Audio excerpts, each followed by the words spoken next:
Семейная пара Сара и Джордж долго мечтали о детях, но, несмотря на все их усилия, они не могли завести своего малыша.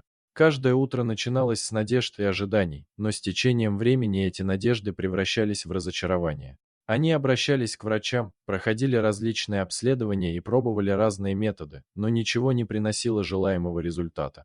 7 лет попыток оставили в их сердцах глубокую печаль и чувство безысходности. Окруженные друзьями и родственниками, у которых были дети, они часто чувствовали себя изолированными и отвергнутыми.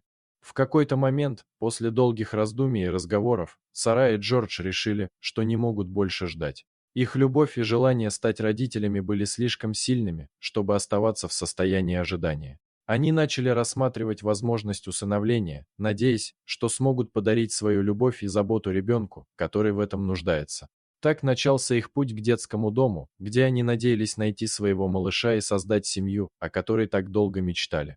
Однажды, посетив детский дом, они сразу обратили внимание на чернокожего мальчика, которому было всего годик. Его большие, любопытные глаза и озорная улыбка мгновенно покорили сердца Сары и Джорджа. Они поняли, что это именно тот ребенок, которого они искали. Вскоре, после всех необходимых процедур, они стали официальными опекунами мальчика по имени Майк.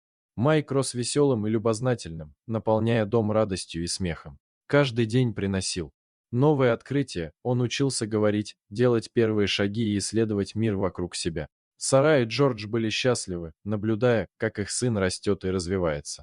Но когда Майку исполнилось 5 лет, семья столкнулась с неожиданной и душераздирающей новостью. Сара узнала, что она беременна.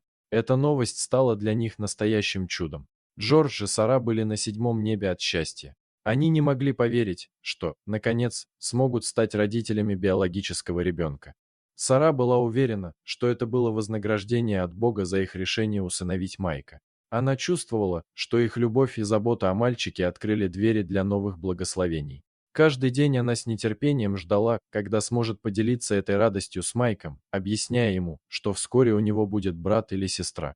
Когда пришло время, Сара родила здоровую девочку, и семья стала еще более счастливой.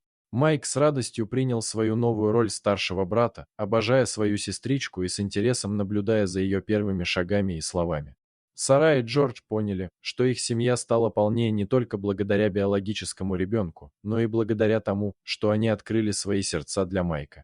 Их дом наполнился смехом, любовью и счастьем, и они были благодарны за каждое мгновение, проведенное вместе. Спасибо за просмотр. Подписывайтесь на канал, где вы найдете еще много интересного. А также ставьте лайки и пишите комментарии, что думаете насчет этой истории.